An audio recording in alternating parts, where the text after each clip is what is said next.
سلام به همه، روزتون بخیر. من میخوام تصویربرداری از قوس‌های زایگومتریک رو براتون ارائه بدم. قبل از اون آناتومی این بخش رو در حدی که برای تصویربرداری مورد نیازه بررسی میکنیم. خب، استخوان زایگوماتیک گونه ما رو تشکیل میده که در قسمت خارجی زاده زایگوماتیک استخوان ماگزیلا قرار گرفته. اگه بخوایم اتصالاتش رو بگیم، در این قسمت با استخوان فرونتال متصل میشه، در قسمت کناریش با استخوان اسفنوئید مفصل میشه، در قسمت عقب با استخوان تمپورال و در این قسمت هم با استخوان ماگزیلا مفصل میشه.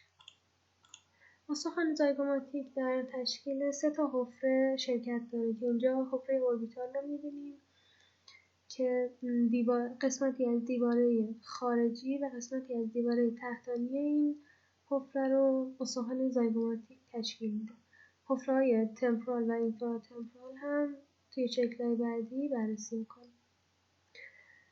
نکته دیگه‌ای که باید بگم نقطه ژوگاله که تقریبا در این نواحی قرار گرفته که میشه بگیم بین زائده فرونتال استخوان زایگوماتیک و قوس زایگوماتیک قرار گرفته.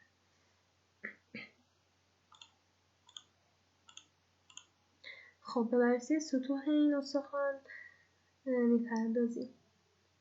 سطح خارجی یا سطح فیشیال رو داریم اینجا که داره تحدب به سمت خارجه و در این قسمت سوراخی داره به نام سوراخ زایگوماتیکوفیشیال که عروق اعصاب زایگوماتیکوفیشیال از این سوراخ عبور میکنن.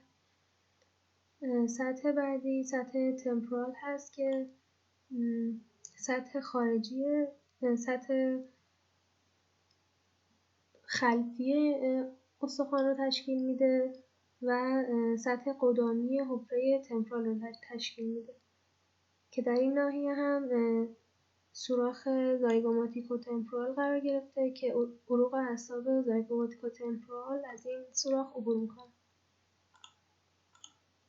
در قسمت بالا هم سطح اوربیتال رو داریم که سوراخ زایگوماتیکو اوربیتال در این قسمت قرار گرفته. استخوان زایگوماتیک 3 تا زائده داره که توی این شکل زائده تمپورال ها میتونیم مشاهده کنیم که در این قسمت قرار گرفته، به سمت عقب رشد کرده و با زائده زایگوماتیک استخوان تمپورال مفصل میشه و همون قوس زایگوماتیک رو میسازه. اگر بخوایم بقیه زواید رو توضیح بدیم،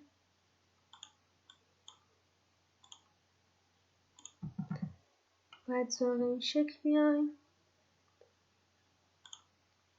اینجا زائده فرونتال قرار گرفته که در بالا با استخوان فرونتال و در عقب با استخوان اسفنوئید مفصل میشه و در این قسمت هم زائده ماگزیلاری قرار گرفته که با استخوان ماگزیلا مفصل میشه.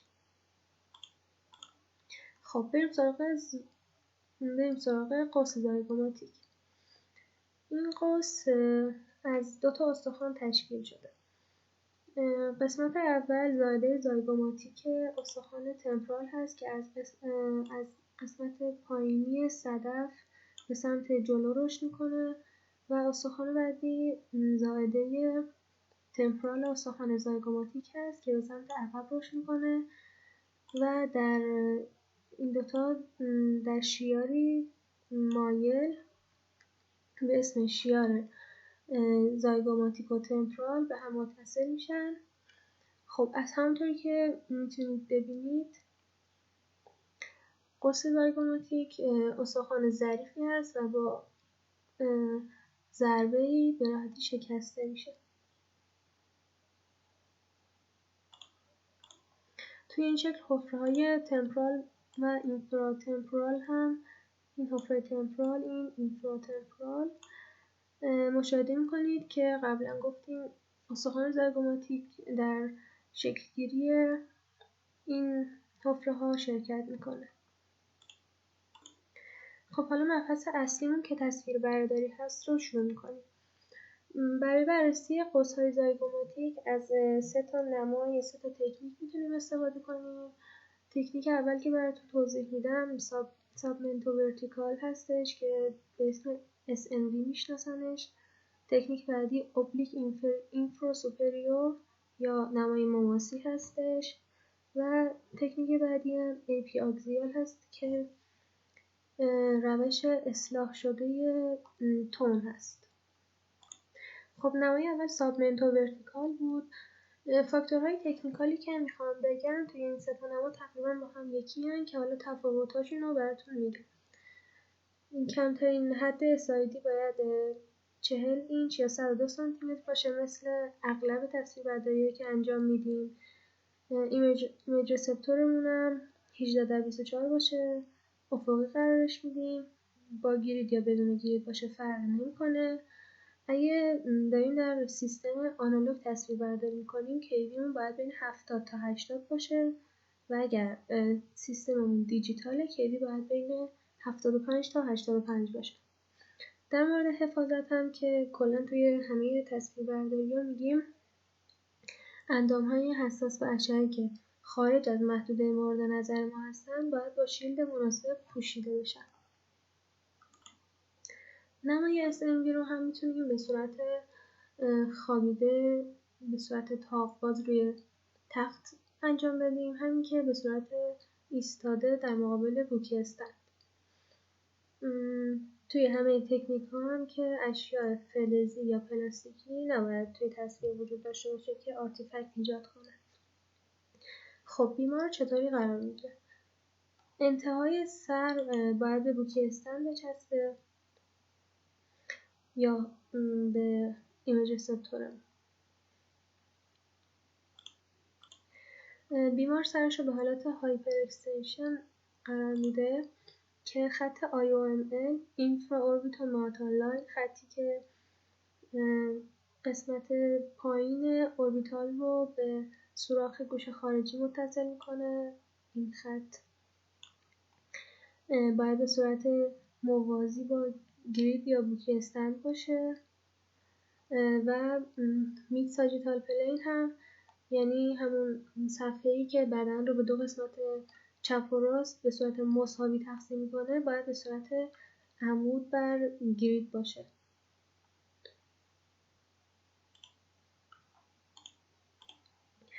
نکته‌ای که وجود داره اگر بخوایم این تکنیک رو به حالت خوابیده انجام بدیم زیر بدن بیمار باید بالشتک محکم بذاریم که بدن بیاد به سمت بالا و بیمار بتونه سرش رو به حالت هایپر اکستنشن قرار بده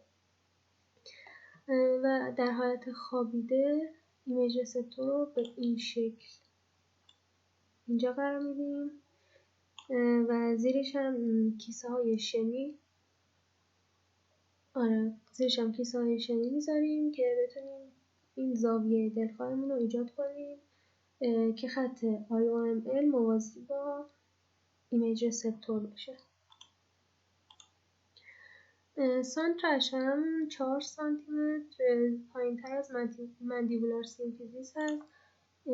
اینجا سنفیز مندیبولار هست که 4 سانتی متر پایین ترش میشه سانتر اشعه. حالا اگه بیمار نتونه خیلی گردنشو به عقب بکشه میتونیم به اشعه زاویه بدیم که اشعه با خط اینفرا اوربیتال مارتال لاین عمود بشه. بیمار باید نفس خودش رو حبس کنه برای جلوگیری از حرکت و ایجاد آرتفکت حرکتی. خب معیارهای ارزشیابی چیزایی که باید توی تصویر ببینیم قوس‌های زایگوماتیک رو باید به صورت قرینه کنار شاخ مندیبل ببینیم و مندیبولار سینفیزیس هم باید روی استخوان فرونتال افتاده باشه.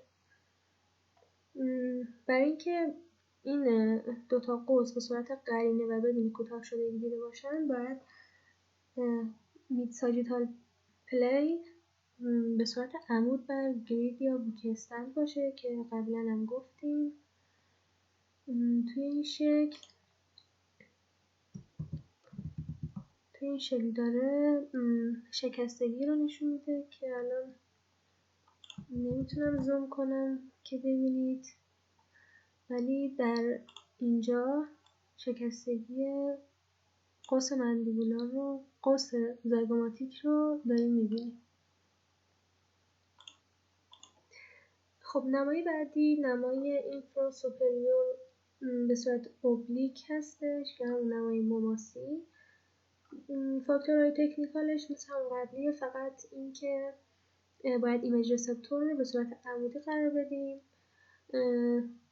توی این تصویر برداری هر قوس رو به صورت جدا تصویر برداری انجام میدیم، یعنی نمیتونیم توی یه دونه تصویر دوتا قوس رو با هم داشته باشیم. حفاظت هم که به همون شکل.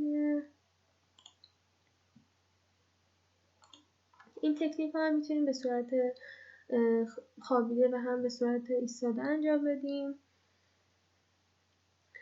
برای این نما بیمار گردنش با حالت هایپر اکستنشن قرار میده تا جایی که خط اینفراوربیتوماتال لاین موازی گرید یا بوکی استند قرار بگیره. فقط فرقی که با نمای قبلی داره اینه که اینجا باید 15 درجه زاویه بدیم. زاویه به چه صورته؟ اینی که انتهای سر باید 15 درجه از سمت قوسی که مد نظر ما هست دور بشه و جلوی سر یعنی شانه باید 15 درجه به سمت قوسی که مد نظرمون هست بچرخه. حالا توی شکل بعدی بهتر میتونید متوجه بشید. اینجا ببینید این 15 درجه مشخصه که انتهای سر از قوس زایگوماتیک که مد نظر ما هست دور شده و جلوی سر به سمت اون قوس چرخیده. توی این نما هم اگر بخوایم به صورت خوابیده انجام بدیم، زیر بدن بیمار بالشتک سفت و محکم میذاریم که بدن بیاد بالا و بیمار بتونه گردنشو به حالت هایپر اکستنشن قرار بده و زانوهاشو هم خم میکنه که این پوزیشن براش راحت باشه. توی این نما هم گرید به این صورت قرار میگیره، البته عمود نشد.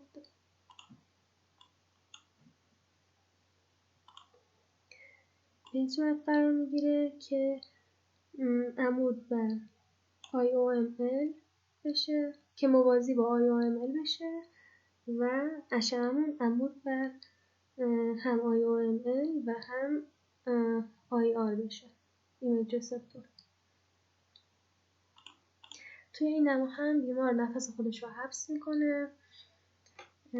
خب اگر پوزیشن درستی به بیمار بدیم باعث میشه که تصویر واضحی از قوس‌های زایگوماتیک ببینیم بدون اینکه استخوان پریتال یا مندیبل روی تصویرشون روی قوس‌های زایگوماتیک بیفته و همونطور که میبینید فاصله زیادی توی این نما بین قوس زایگوماتیک و استخوان مندیبل مشاهده میکنید. به خاطر همین این نما رو برای وقتایی که شکستگی طوری باشه که استخوان فرو رفته باشه به سمت داخل، این نما رو اون موقع استفاده میکنن، یا وقتی که بیمار استخوان گونه‌اش تخته، به عبارتی فلت چیک بون بهش میگن.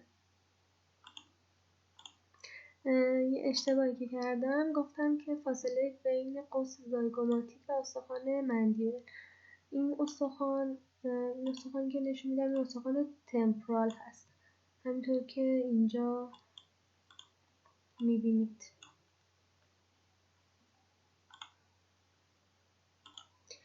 نمای بعدی همون نمای آخره، نمای AP آکسیال هستش که روش اصلاح شده تون هست. فاکتورهای تکنیکال باز همونه، ایمیج رسپتور بعد صورت افقی قرار داده بشه و 2 قوس زایگوماتیک رو ما توی یه دونه تصویر داریم و اینکه با گرید انجام بشه. بهتره. این نما رو هم میشه به صورت ایستاده و هم خوابیده انجام داد و برعکس نماهای قبلی اینجا باید بیمار به صورت صاف بیسته و چونش رو به سمت پایین و داخل بیاره تا جایی که خط OML Orbitomotor Line عمود بر ایمیج رسپتور یا گرید بشه.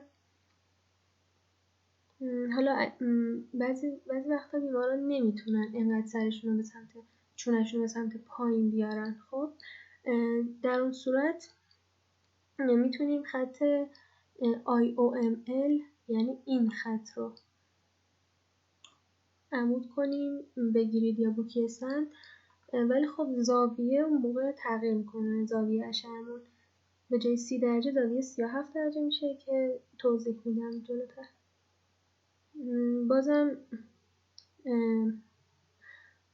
مدیان ساجیتال پلین باید عمود بر خط میانی تخت یا بوکیسن باشه برای جلوگیری از کج شدن یا چرخش بیمار.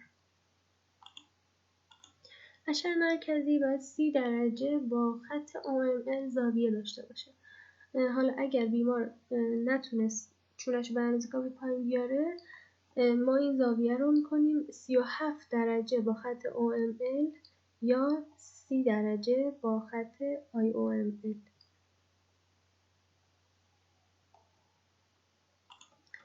این درجه ها من جا به جا گفتم.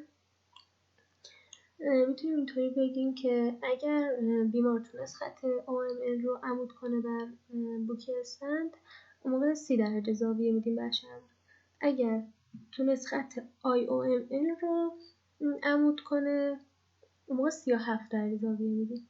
این 7 درجه به خاطر زاویه بین OML و IOML هست که این زاویه بین اینا 7 تا 8 درجه است تقریبا. به خاطر همین این زاویه ها رو در نظر میگیریم. خب سانتر اشعه‌مون هم اگر اینجا نیزیون یا نازیون باشه 2.5 سانتی متر بالاتر از این نقطه سانتر اشعه‌مون رو قرار میدیم. در تصویر حاصله قوس‌های زایگوماتیک رو میبینیم که اینجا قرار گرفته و بازم باید این قوس‌ها قرینه باشه و اگر میخواد قرینه باشه باید ساجیتال پلین عمود بر خط وسط بوکیسند یا گرید قرار گرفته باشه. کنتراست و دانسیته مناسبی هم باید داشته باشیم که به صورت واضح استخوان‌ها رو بتونیم مشاهده کنیم. ممنونم از اینکه وقتتون رو در اختیار من گذاشتید.